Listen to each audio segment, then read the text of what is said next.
이번 한 주에도 꽤 많은 사건, 사고들이 있었습니다. 그런데 그 가운데서도 참 마음 아픈 어떤 소식들이 몇 가지 있었는데요. 그것들을 제가 좀 영상으로 먼저 좀 보겠습니다.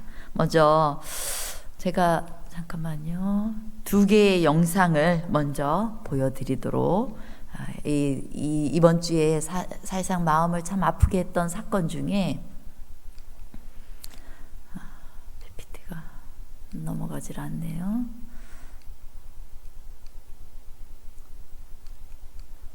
예. 라면을 끓이려다가 실수로 불을 낸 초등학생 형제들에 대한 뉴스가 있었고요. 또 이 지구에 일어나는 큰 어떤 재앙 같은 일을 전하는 뉴스가 있었습니다. 먼저 이 두 가지 사건들을 영상으로 좀 보겠습니다.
우리가 이 형제의 사건을 접하면서는 정말 많은 사람들이 마음 아파했지요. 이 사회가 정말 많이 부유해졌지만 정말 마음 아픈 일들이 많이 일어나고 있습니다. 또 이 지구에 대한 뉴스를 좀 보겠습니다. 그래서 이렇게 앞이 보이지 않을 정도로 엄청나게 많은 진딧물대가 나타나서 시민들이 공포에 휩싸였습니다. 미국 뉴멕시코주 전역에서는 철새 수십만 마리가 죽은 채로 발견이 되기도 했는데요. 세계 곳곳에서 이렇게 이상 현상이 벌어지고 있는 이유가 뭔지 한수영 기자가 취재했습니다. 러시아 시베리아 지역에 있는 크라스노야르스크. 하늘에서 검은 벌레떼가 우수수 떨어집니다. ужас, что это такое у нас творится? 도심을 공습한 벌레떼로 거리는 마치 짙은 안개가 낀 듯 한 치 앞도 내다볼 수 없을 정도입니다. Когда выходили с тренинга, в окно смотрим и думали, снег пошел. Вот прям вот такие мелкие светлые. 벌레의 정체는 진딧물. 진딧물떼는 주차된 차와 길거리 등 장소를 가리지 않고 수북이 쌓였습니다. 행인들의 머리와 옷에까지 덕지덕지 붙어 잘 떨어지지도 않습니다. 올여름 극동 지역의 한 마을에서도 이상기온으로 모기떼가 급증했는데 회오리 바람을 일으키듯 날아다니는 모습이 포착되기도 했습니다.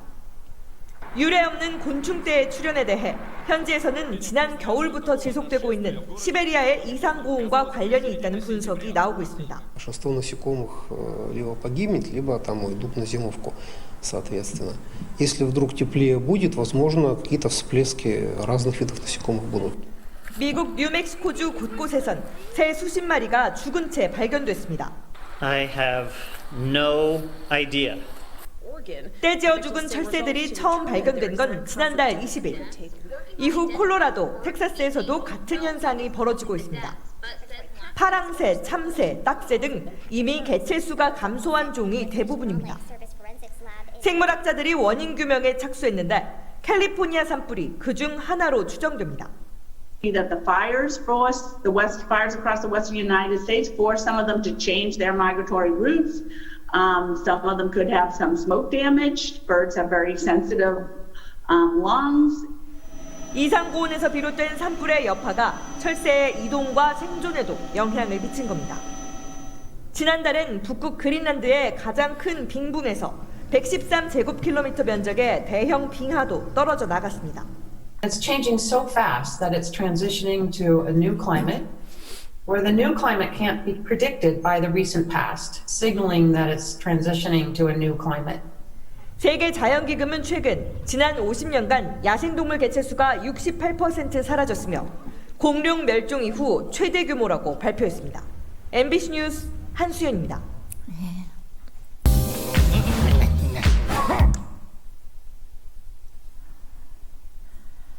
이 세상이 많이 아파하고 있습니다. 또 이 MBC 뉴스를 보면서 많은 네티즌들이 댓글을 달았는데 이렇게 달았어요. 지금 전 세계 난리, 움직이는 생명 모두가 이제는 재앙이 시작인가 봅니다. 진짜 이쯤 되면 지구 종말을 위해 직장이고 뭐고 때려치고 준비해야 하는지 참 생각 많아지는 해인 것 같네요. 뭔가 코로나부터 여러 가지로 징조가 안 좋네요. 지구가 끝나가는 느낌입니다. 이 세상 사람들은 과학자들의 말을 빌어서 원인을 찾으려고 합니다. 그래서 이렇게 추정됩니다. 산불 때문인 걸로 추정됩니다. 이렇게 이야기를 하지만 그러나 우리들은 알고 있습니다. 예수님의 오심이 얼마 남지 않았음을 우리는 피부로 느끼고 있고 또 그 가운데서 어떻게 살아가야 하는지를 다시 한번 생각해 보고 있는 시간들입니다.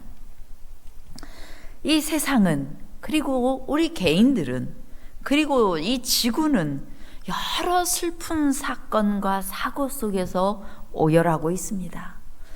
성경에서도 정말 오열하는 그런 묘사들이 좀 몇 군데 나와 있는데요. 성경이 또 인생이 슬프고 또 불쌍하고 힘겹고 가련하고 한탄스러워서 우는 모습들이 등장합니다. 가장 많이 우는 장면이 등장하는 것이 예레미야서예요. 예레미야 8장 21절에는 딸 내 백성이 상하였으므로 나도 상하여 슬퍼하며 놀라움에 잡혔도다. 하나님의 백성들이 이제 그들이 우상 숭배로 인하여서 하나님을 제대로 섬기지 않음으로 인하여서 그들이 이제 바벨론의 공격을 받고 또 그들이 상하게 된 그 상황들을 보면서 이 예레미야가 또 그런 일들이 일어날 것을 보면서 그리고 사회적 그런 현상들을 보면서 이 예레미야는 백성들이 울고 상함으로 나도 슬퍼하며 놀라움에 잡혔다라고 고백하고 있습니다. 그는 죽어가는 하나님의 백성들에 대한 생각에 압도되었고 슬퍼하면서 베옷, 상복을 입었어요. 누군가 죽었을 때 입는 옷을 입었습니다. 또 시편 기자도 자신의 슬픔을 말합니다. 시편 38장 6절입니다. 내가 아프고 심히 구부러졌으며 종일토록 슬픈 중에 다니나이다. 내 허리에 열기가 가득하고 내 살에 성한 곳이 없나이다. 내가 피곤하고 심히 상하였음에 마음이 불안하여 신음하나이다. 내 살에 성한 곳이 없고 내가 피곤하고 심히 상해서 불안으로 신음하고 있다라고 말합니다. 또 시편 42편에 42편 9절에 또 말합니다. 어찌하여 나를 잊으셨나이까? 내가 어찌하여 원수의 압제로 인하여 슬프게 다니나이까? 대적들은 나를 비방하여 늘 말하기를 내 하나님이 어디 있느냐 하도다. 이 시편 42편에서 시편 기자는 또 하나님이 나를 떠난 것처럼 내게 없는 것처럼 그렇게 느껴짐으로 인하여서 그가 탄식하고 있습니다. 우리는 우리 인생이 슬픔 속에서 또 우리의 이 삶을 돌아보게 됩니다. 곳곳에서 좋은 하루 보내세요. 행복한 한 주 보내세요. 여러분 1년 동안 복 받으세요 라고 기원하고 소망하지만 우리가 맞닥뜨리게 되는 우리의 인생은 참 무겁고 힘이 듭니다. 아파서 힘들고 외로워서 힘들고 오해가 생겨서 힘들고 돈이 없어서 괴롭습니다. 하는 일이 마음대로 내 뜻대로 되지 않아서 힘들고 또 때로는 못된 사람을 만나서 힘들고 괴롭습니다. 도덕성이 망가진 이 세상에 분노하며 힘들고 못된 짓 하고도 잘 되는 불공평한 세상 때문에도 힘이 듭니다. 최선을 다했는데도 이 달걀로 바위를 치는 것 같은 인생인 것 같아서 슬픕니다. 열심히 살았는데 남는 것 없이 나이 들어버린 자신이 서럽고 불쌍합니다. 때로 우리는 내가 무슨 죄가 그리 많다고 하나님께서 나에게 이렇게 하시는가 원망도 해보지만 또 행복하게 살아갈 수 있는 방법을 조언받아서 또 그대로 한번 해보려고 하지만 마음대로 되지 않습니다. 그래서 우리의 마음이 상처받고 아픕니다. 그 두 어린 형제가 무슨 죄가 있어서 그 아픔을 겪어야 됐는가? ADHD를 앓고 있는 형이 이 화재가 났을 때 동생을 감싸 안음으로 동생의 상처는 조금 더 적었다고 합니다. 그런 아이들에게 왜 그런 일이 있어야 됐는가? 왜 우리에게 이런 일이 있는가? 왜 이 지구는 아픈가? 우리는 이러할 때 어떻게 살아야 되는가? 또한 우리는 어디에서 치유를 받아야 될 것일까요? 오늘 주님께서 이 에레미야 선지자들을 통하여서 우리에게 이렇게 말씀하십니다. 길르앗에는 유황이 있지 아니한가? 그곳에는 의사가 있지 아니한가? 딸 내 백성이 치료를 받지 못함은 어찌민고? 오늘 이 시간 저는 길르앗에는 의사가 있지 아니한가? 라는 제목으로 하나님의 말씀을 대언하고자 합니다. 지금 독일에 살고 있는 사진 예술가인 유간호 씨는 한국에서 회화를 전공했고 또 인도 여행을 한 후에 독일에 정착해서 사진을 매개로 작품 활동을 하고 있는 작가입니다. 근데 그가 시안 이야기라는 책을 냈는데요. 그 책에서 자신의 경험을 이야기하고 있습니다. 그 작가가 여성인데 그가 인도를 여행하게 되었어요. 그리고 인도의 겐지스강의 발원지였던 이 고묵이라는 곳에 가게 되었습니다. 그곳에 갔다가 이제 한 높은 봉우리에 올랐다가 현지인의 도움으로 별 탈 없이 그것을 오를 수가 있었는데요. 그런데 내려오는 길은 혼자였습니다. 자신 있게 내려갈 수 있으리라고 생각을 했어요. 타박타박 산길을 내려가다 보니까 길이 두 갈래 길로 갈라져 있었습니다. 그래서 한 길을 택해서 한참을 걸어가는데 길이 좁아지더니 모퉁이를 돌자 길이 사라져 버렸습니다. 내려갈 때는 분명히 있을 것 같았는데 다시 되돌아 나오려니까 길이 가파르고 보이지 않는 것입니다. 졸지에 오도 가도 못하는 신세가 되어버렸습니다. 근데 얼마나 지났을까? 어디에선가 사람 목소리가 들렸는데 그쪽으로 고개를 돌려보니까 자신이 있는 높이의 건너편의 산 준턱 쪽에 10여 명 정도의 트레킹을 하는 그룹이 일렬로 서 있었어요. 그 중에 한 명이 이제 이 작가를 발견한 겁니다. 그리고 이 작가가 가는 그 방향을 알려줬어요. 왼쪽으로 3걸음, 왼쪽으로 3걸음 하고 소리쳐줬어요. 근데 이 작가가 볼 때 왼쪽으로? 그건 말도 안 되는 길이었습니다. 왜냐하면 그 왼쪽은 낭떠러지였기 때문입니다. 그녀가 망설이면서 있으니까 또 여러 사람들이 막 외쳤어요. 왼쪽으로 한 걸음. 그래서 이 작가가 여자인데요. 이 용기를 내어서 한 걸음을 옮기기까지는 정말 한참이 걸렸어요. 그 건너편에 있던 사람들이 끈기 있게 그녀를 설득시켰고 덕분에 길을 찾을 수 있었습니다. 몇 발짝 딱 가게 되니까 길이 보였던 거예요.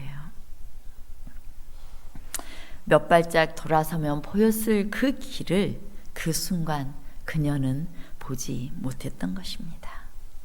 우리가 어떤 문제에 직면을 하게 되면 그것이 우리의 영혼을 다 잠식해버리는 것 같아요. 그대로 슬퍼하고 그대로 화를 냅니다.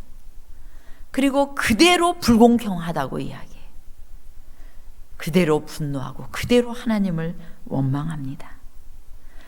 그래서 우리가 이 작가는 그로부터 살다가 길이 잘 안 보이면은 주변을 한번 둘러본답니다. 근데 저는 여러분들에게 살다가 길이 안 보이면 하늘을 보라고 말씀드리고 싶어요.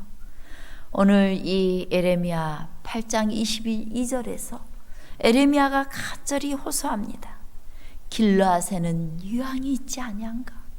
그곳에는 의사가 있지 아니한가? 길르앗을 보라고 권면하고 있어요. 너희들이 아직도 치료를 받지 못한 건 어찌 일인가? 너무나 분명하게 치료제가 있고 의사가 있는데 왜 치료를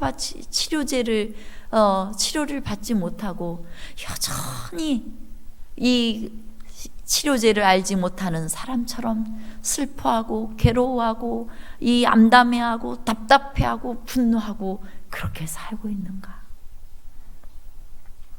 길르앗은 요단 동편에 있는 지역이었습니다.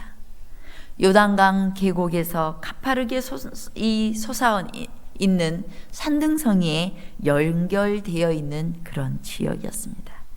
이 지역에는 물이 많고 수목이 울창했어요.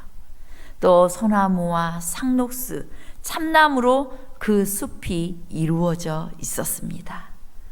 그리고 그 길르앗은 포도, 감람열매, 그 외 유실수와 목초지로 유명한 곳이었습니다. 그래서 이 길르앗의 유황이라는 속담까지 있는 것은 그 지역이 약으로서의 가치가 있기 때문이었어요. 아주 풍요로움을 상징했습니다. 그 중에 이 유황이라는 것은 실제로 이 약으로서 아주 가치가 있는 그런 것이었습니다. 이 유황은 이 상록수에서 꽃이 피는 작은 상록수에서 추출한 이 향기가 나는 수지, 곧 나무 기름이었어요. 그것을 바르도록 했어요. 우리가 이 작년까지도 조인나김을 통해서 이렇게 천연 치료 방법을 많이 공부를 했었는데 이 조앤나김을 통해서 유황을 소개를 받았어요. 이 유황 성분이 얼마나 우리의 몸에 좋은지 설명을 들은 적이 있습니다. 옛날 사람들이 이 유황을 가지고 치료제로 사용했고 길르앗에서 또 많이 나던 곳이었어요. 그래서 에레미야 선지자는 에레미야 46장에서도 이렇게 권면합니다. 처녀딸 애굽이여 길르앗으로 올라가서 유황을 취하라. 다른 네가 많은 약을 쓸지라도 무효하여 낫지 못할 텐데 길르앗으로 가서 유황을 취하라고 말합니다. 또 예레미야 51장 8절에 이렇게 말합니다. 바벨론을 향해 말합니다. 바벨론이 졸지에 넘어져 파멸되니 이로 인하여 울라. 그 창상을 인하여 유황을 구하라. 혹 나으리로다 라고 권면하고 있습니다. 이 에레미야 51장 8절 이전 부분을 읽어보면은 배경이 뭐냐면 바벨론 가운데서 이 바벨론이 이제 곧 보복을 받을 것이라는 거예요. 이 금장과 같았던 바벨론 나라도 여호와의 손에 잡혀서 이제 곧 파멸될 위기에 처해 있음을 말하고 있습니다. 바벨론은 무엇을 상징할까요? 바벨론.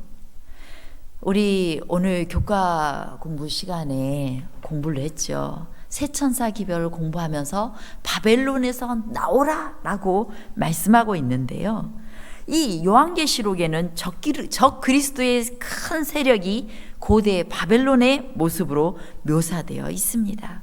그래서 그곳에서 여러 나라들, 이 바벨론에 의해서 멸망받았던 여러 나라들이 하나님의 진노의 포도주를 마시게 된 걸로 이렇게 묘사되어 있는 것은, 계시록에 묘사되어 있는 것은 바벨론의 여러 나라들이, 고대 여러 나라들이 멸망당했기 때문이에요.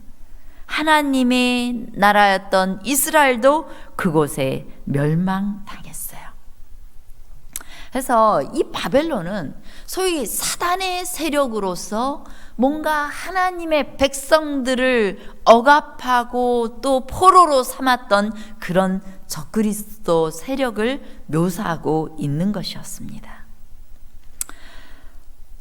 사실상 일시적으로 남방 유다를 바벨론에 멸망하도록 허락하셨던 이유는 하나님께서 너무 하나님께 자신의 삶을 드리지 않고 우상을 숭배하는 이 하나님의 백성들에게 정신 차리라고, 회개하라고 잠시 은혜로 주신 시간들이었어요. 그래서 바벨론 땅에 포로되어 감으로 인하여서 이 백성들이 회개하고 하나님께 돌이키기를 바라셨던 것입니다. 그와 동시에 하나님의 백성들이 바벨론으로 이주해 감으로써 그 바벨론에 있는 사람들을 향해서 하나님의 기별이, 복음이, 또한 이 진리의 길이 높이 선포되어지고 하나님께로 돌아오도록 그 이방에게 기회를 주시고자 하는 의도였습니다. 근데 바벨론이 회개하지 않았어요. 바벨론에서 이제 다니엘이라는 선지자, 또한 에스겔 같은 사람들을 통하여서 이 바벨론 사람들이 하나님을 알 수 있는 많은 기회를 부여받았습니다.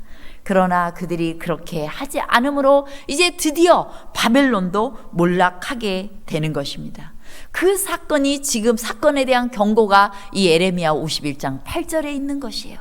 바벨론이 졸지에 넘어져 파멸될 텐데 너희들이 받는 그 창상을 인하여 유황을 구하라. 그러면 혹시 나을 것이다. 이것은 그 유황은 바로 예수 그리스도를, 하나님을 상징하는 것이었습니다. 오늘 우리는 교과 시간에 새천사의 기별, 현대의 진리인 새천사의 기별을 살펴보았습니다. 이 바벨론에게 주었던 이 기별은 새천사의 기별과 같은데요. 제가 둘째 천사의 기별부터 다시 살펴보고자 합니다. 요한계시록 14장 8절부터 10절입니다. 또 다른 천사 곧 둘째가 그 뒤를 따라 말하되 무너졌도다 무너졌도다 큰 성 바벨론이여 모든 나라를 그 음행으로 인하여 진노의 포도주로 먹이던 자로다 하더라. 또 다른 천사 곧 셋째가 그들을 따라 큰 음성으로 가로되 만일 누구든지 짐승과 그의 우상에게 경배하고 이마에나 손에 표를 받으면 그도 하나님의 진노의 포도주를 마시리니 그 진노의 잔에 섞인 것이 없이 부은 포도주라. 거룩한 천사들 앞과 어린 양 앞에서 불과 유황으로 고난을 받으리니. 이제 그리스도인이 이 바벨이라는 게 뭐예요? 혼잡을 뜻하지 않습니까? 많은 사람들이 오직 순결했던 그리스도인들이 이제 많은 이교적인 것들과 섞여졌고 이 세속화되어지는 이 세상을 살고 있는 것입니다. 이제 그 바벨론이 무너지고 주님께서 우리를 구원하실 때가 이르렀으니 너희가 바벨론에서 나아라. 너희들의 혼잡한 삶의 방식에서 나오고 오직 하나님께로 돌아가라는 거예요. 창조주요 구속자이신 우리를 이미 구원하신 하나님께로 돌아가서 구원을 누리라는 것입니다. 구원받은 삶을 살라는 것입니다. 바로 오늘 교과에서 다루었던 그 내용하고 오늘 하나님께서 주신 말씀이 너무나 놀랍게 일치되고 있어요. 에레미야서 8장 22절에 있는 이 치료라는 단어, 그것은 히브리어로 아루카라는 단어인데요. 그것은 단순히 고친다 이런 번역하고는, 이런 고치다로 번역된 단어하고는 다른 의미예요. 그걸로 번역된 의미하고는 달라요. 여기에서 사용된 이 아루카라는 이 단어는 상처난 곳에 새살이 자라는 것을 의미하고 있습니다. 완전히 다른 새살이 자라는 것을 의미하고 있어요. 하나님은 우리 인생의 상처에 바를 유황이나 치료제를 구하라고 말씀하고 계십니다. 백성들은 선지자들의 선한 기별에 유의한다면 치료받을 수 있는 것입니다. 열왕기하에 보면은, 열왕기하 4장에 보면 참 재미있는 사건이 하나 기록되어 있어요. 자, 열왕기하에 보면은 열왕기상에 활동했던 선지자가 누구냐면 엘리야예요. 엘리야 선지자가 활동을 하고, 그리고 엘리야가 하늘로 승천하면서 엘리사를 선지자로 세웁니다. 그런데 이 예수님께서 이 땅에 오시기 전에 말라기서에 보면은 선지 엘리야를 보낼 거라고 예언을 하고 있어요. 예수님께서 오시기 전에 선지 엘리야를 보낼 것이다. 그래서 예수님께서 실제로 오시기 전에 선지 엘리야로서 침례 요한이 이 땅에 오게 되었어요. 그러면 엘리야 다음에 오는 엘리사라는 선지자는 누구를 많이 상징했냐면 예수님을 상징했어요. 그래서 엘리사 시대에는 예수님이 이 땅에 초림하셔가지고 일으킨 여러 사건들과 흡사한 사건이 엘리사 시대에 있게 됩니다. 그 중에 이제 한 사건, 예수님을 상징하는 엘리사의 모습이 담겨진 사건이 나와요. 열왕기하 4장 38절로 41절에 보면은 엘리사가 이제 길갈이라는 곳에 가게 됩니다. 근데 그곳에 흉년이 들었어요. 근데 엘리사의 제자 중에 한 사람이 뭔가 한 채소를 캐러 들러 갔는데 야등덩굴을 만나게 되고 그것에서 들외를 하나 따오게 됩니다. 그걸 가지고 와가지고 이제 국을 쫙 끓입니다. 그 외를 썰어서 넣고 그것을 이제 여러 이 제자들에게 다 나눠주게 되었어요. 그런데 그것을 다 먹는 순간 그건 독이 있는 거예요. 여기에 소태 사망의 독이 있습니다. 하나님의 사람이요 엘리사에게 이야기합니다.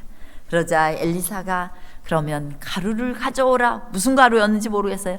그 가루를 가져다가 솥에 퍼붓고 자 이제 이거 떠다 주라 하니까 다 해독이 된 것입니다. 그래서 그것으로 이 제자들이 다 먹고 배부르게 먹게 되었어요. 우리 예수님은 인생의 해독제이십니다.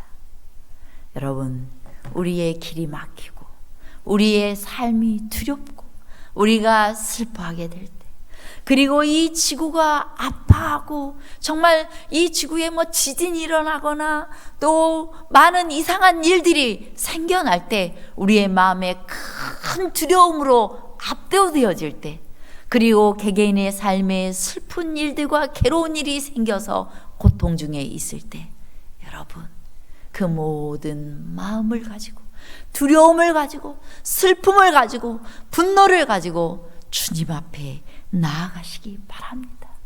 우리의 인생길을, 우리의 삶을 해독하시는 그리스도께, 길르앗의 유황이신 그리스도께, 크신 의원이신 그리스도께 나아가시기 바랍니다. 예수님께서 이 땅에 오셨을 때 많은 환자들을 치유하셨습니다. 예수님께서 지나가신 그 마을에서 환자들이 주님께 나오기만 하면 그곳에 어떤 마을에는 환자가 한 명도 없게 되어졌다고 했어요. 예수님, 치료제이신 예수님께서 그곳을 지나가셨기 때문인 것입니다. 예수님께서 이 지구를 치유하실 것입니다. 완전히 새로운 살이 돋아나도록 회복하실 것입니다. 그 예수님께서 저와 여러분의 삶을 싸매시고 치유하실 것입니다. 유황을 찾아가시기 바랍니다. 그러면 혹 나으리로다. 혼잡한 삶에 살고 있던, 정말 어쩌면 세상에 살고 예수님을 믿는 것 같다가도 그 어정쩡한 이런 삶을 살았던, 그리고 또 하나님의 말씀을 통해서 결심하였으나 또다시 세상에 살면서 다시 그 결심이 무너지고 죄악 가운데 살았던 우리의 그 상처난 삶을 가지고 주님 앞에 나아가시기 바랍니다. 우리 정기종 집사님께서 안실학교 시작하는 기도를 하면서 정말 이 모든 죄를 주님께서 다 드러내시도록 그렇게 기도했어요. 주님 앞에 나가서 정말 죄가 크게 느껴지면 느껴질수록 주님께 나아가서 내 마음속에 있는 모든 죄를 주님께 드리고 주님께서 내 죄로 인한 상처를 치유하시도록 그렇게 주님을 모셔 드리시기 바랍니다. 이제 이 엘리사의 선지자에게 또 있었던 또 하나의 사건이 있어요. 바로 예수님이 이 땅에 계실 때 했던 사건하고 아주 비슷한 사건인데요. 열왕기하 4장 42절로 44절에 또 하나의 사건이 있습니다. 한 사람이 처음 익은 식물을 가지고 이제 떡을 만들고 해서 엘리사 선지자에게 가져왔어요.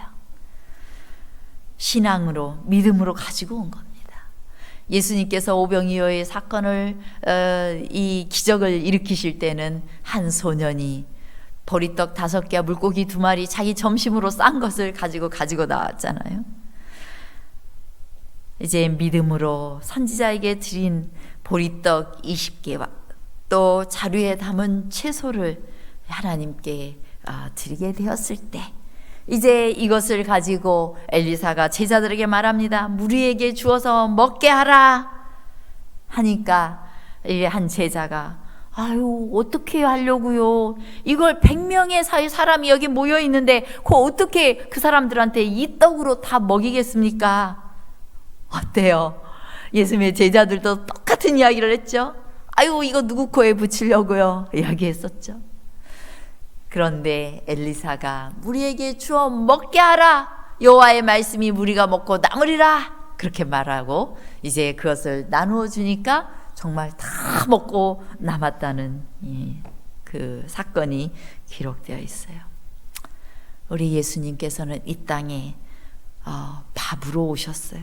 내가 생명의 떡이다.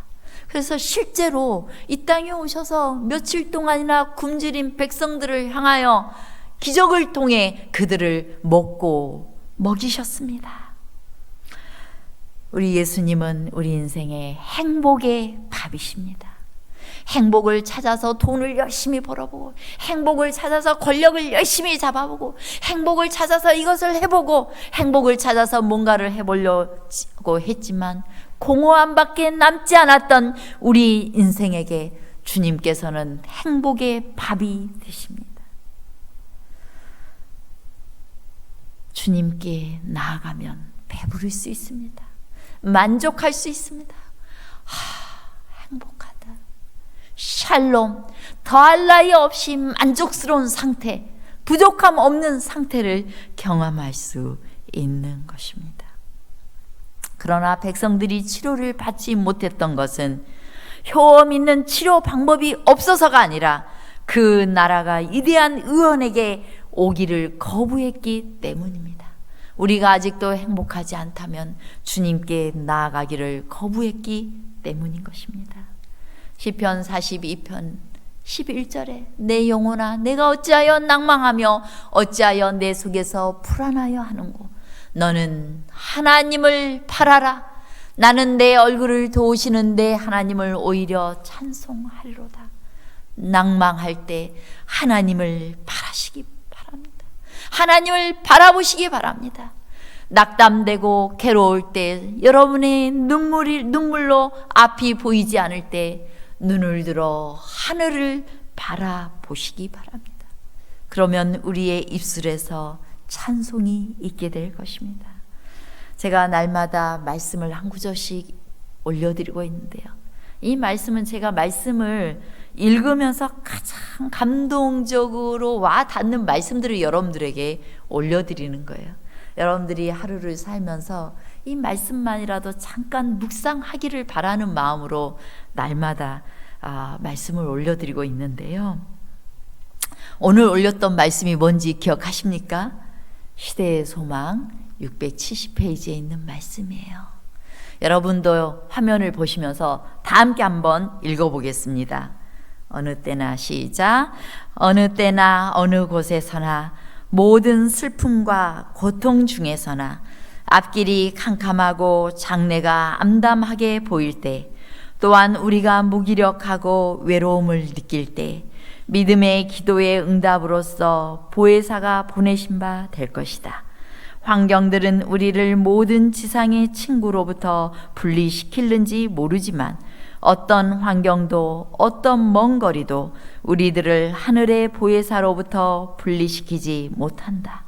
우리가 어디 있든지 어디를 가든지 언제나 그분은 우리를 지지하시고 붙드시고 격려하시고 위로하시기 위하여 우리의 오른편에 계신다. 우리 예수님께서 하늘로 가시면서 또 다른 보혜사 성령을 보내셨고 그 성령 하나님을 통하여서 우리 안에 계십니다. 우리가 슬픔 중에 있든지 고통 중에 있든지 앞길이 캄캄하든지 암담하게 보이든지 우리가 무기력하고 외로울 때든지 주님께서 우리와 함께 하십니다. 그것을 기억하게 되시기를 간절히 바랍니다. 함께 하시는 우리 주님과 주님을 모시고 우리가 주님과 함께 더불어 먹고 마셔야 되는 것입니다. 제가 그리스도인의 품성과 인격에 관한 책에서 그리스도인 마음과 품성과 인격이라는 책에 있는 믿음에 대해서 여러분들께 한 번 더 소개할 마음이 있습니다.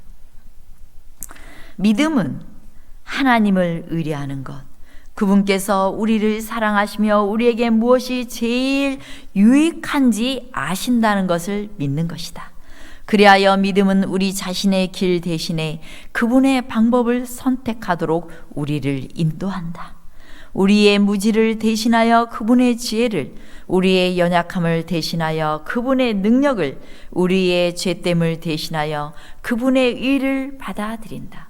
세 천사의 기별이 믿음으로 말미암는 의의 기별이에요.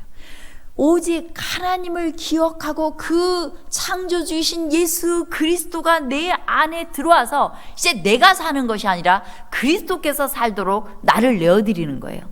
내가 주인이 아니라 주님께서 내 삶의 주인이 되시도록 나를 내어드리는 것이에요. 그러면 예수님께서 내 안에 오셔서 살아 계시고, 그리고 나는 주님께서 내 삶에 가장 유익한 것이 무엇인지를 완전히 신뢰하는 것이 믿음이라는 거예요. 그렇게 할 때 주님을 받아들일 때 그 다음에 뭐가 되냐면 순종할 수 있는 삶이 돼요. 그 다음 9절입니다. 우리의 생애 우리 자신은 이미 그분의 것이다. 믿음은 그분의 소유권을 인정하며 그 복을 받아들인다. 진리, 정직성, 순결은 인생의 성공 비결이다. 우리로 하여금 이런 것들을 소유케 하는 것이 믿음이다. 모든 선한 충동이나 포부는 하나님의 선물이다. 믿음은 참된 성장과 능력을 줄 수 있는 유일한 것인 생명을 하나님께로부터 받는다. 이게 무슨 말이냐면, 제가 이 타자를 배울 때요, 그 4벌식 타자를 먼저 배웠는데, 그 선생님이 가르칠 때 자판을 먼저 외우래요. 자판을 외우고 어떤 이 손가락이 있는 집이 있어요. 그 집 위에 손가락을 놓고 그 다음에 다른 자판을 누르고 나면 집으로 반드시 돌아오래요. 갔다가 돌아오고 갔다가 돌아오고 갔다가 돌아오고. 그래서 맨 처음에는 천천히 하는데 자판을 외우고 그 다음에는 보지 않고 이렇게 연습하라고 그래요. 갔다 오고 가 하면은 기억과 아를 치도록 가 하고 이렇게 돌아오는 연습을 계속해요. 그 다음에 선생님이 가르쳐 준 게 뭐냐면, 타이핑을 빨리 치려면 이제 읽지 말래요. 내가 치고자 하는 걸 읽지 말고 머릿속에 생각하지 말래요. 우리의 생애 우리 자신의 이미 그분의 것이다 하면은 우리의 생애 하면서 이렇게 치지 말고 눈으로만 보래요. 그냥 눈으로 보면서 손이 나가게 하라는 겁니다. 이게 뭐냐면 이 자판이 뇌에 새겨져 버린 거예요. 그리고 우리가 생각하는 것보다 훨씬 더 빠르게 손이 움직이게 훈련이 되는 겁니다. 바로 믿음이 그런 거예요. 오늘 내가 괴로운 일이 있을 때, 하나님을 봐야지, 예수님을 봐야지, 하나님 그리스도를 이 순간 아차 하면서 막 혼자 괴로워하다가 아차 하면서 주님께서 제 안에 들어와 주십시오. 주님께서 가장 유익이 되는 걸 알고 계시죠? 저 그러한 주님을 신뢰합니다. 저를 사랑하는 주님을 신뢰합니다. 주님께서 이미 저에게 이 일을 통해서 복 주신 걸 믿습니다. 감사합니다. 그 복을 이미 받아들여버리는 거예요. 그리고 그 다음에 웃는 것입니다. 웃는 거예요. 하나님이 이미 복 주셨으니까 웃게 되잖아요. 그리고 찬송하는 겁니다. 찬송을 막 하는 거예요. 그 다음에 그 시간에 이제 기도했고 찬송했으니 기쁜 마음으로 나누는 거예요. 내가 괴로움이 하나도 없는 것처럼 이미 예수님이 다 해결하셨으니까 그런 것처럼 행동하는 거예요. 그거를 훈련하는 거예요. 그걸 한 번, 두 번, 세 번 훈련하다 보면은 나중에는 어떻게 되냐면 자동으로 나가게 하시는 거예요. 자동으로 괴로운 일 생겼는데 저 사람 어떻게 저렇게 평안할 수 있어? 바로 예수님을 모시는 훈련을 했기 때문인 거예요. 바로 오늘 교과에 이 마지막 시대의 현대 진리, 새 천사의 기별, 그것은 끝내 믿음으로 말미암는 의고, 믿음으로 말미암는 의는 순종이 필요 없다는 걸 이야기하지 않아요. 철저하게 그리스도를 나에게 모신 사람은 철저하게 순종하게 되는데, 그 순종이 내가 그렇게 하려고 해도 안 되는 거야? 괴로우면서 내가 억지로 하는 순종이 아니에요. 날마다 예수님을 내 삶의 주인이 되도록 믿음으로 모시어드린 그 일이 순종을 나오게 하는 거예요. 그래서 제가 이번 교과가 얼마나 감동이 있는지 모르겠어요. 마크 필립 목사님 정말 영감적으로 이것을 쓰셨는데, 오늘 공부했던 교과책 176페이지에 이런 구절이 있어요. 순종은 예수님과의 관계에서 비롯된 열매이다. 억지로 율법대로 말씀대로 산다고 내가 말씀대로 안 살아서 막 나를 괴롭히고 그렇게 하지 마시고 예수님, 길르앗의 유황이신 예수님께 나아가시기 바랍니다. 주님께서 우리를 치유하실 것입니다. 주님께서 우리를 치유하셔서 정말 이 땅에서 행복하고 영원한 행복으로 우리를 이끌어 드리실 것입니다. 우리에게 이 땅에서 우리를 치유하신 주님께서 영원한 고통이 없는 하늘로 이끌어 들이시며 이 지구를 치유하실 것인데, 마지막으로 계시록 22장 1절로 2절 말씀을 읽고 마치겠습니다. 또 그가 수정같이 맑은 생명수의 강을 내게 보이니 하나님과 및 어린 양의 보좌로부터 나와서 길 가운데로 흐르더라. 강 좌우에 생명나무가 있어 12가지 열매를 맺되 달마다 그 열매를 맺고 그 나무 잎사귀들은 만국을 치료하기 위하여 있더라. 어린 양의 보좌로부터 흘러나오는 생명나무, 그 강 좌우에 있는 생명나무를, 그것은 예수 그리스도를 상징하고 있습니다. 저와 여러분들이 주님께 나와 치유하심을 입고 이 정말 아픈 세상에서 고통하지 말고 용기를 내고 하늘을 바라봄으로 주님의 재림하실 날까지 정말 그렇게 행복하게 살게 되시기를 간절히 바라겠습니다.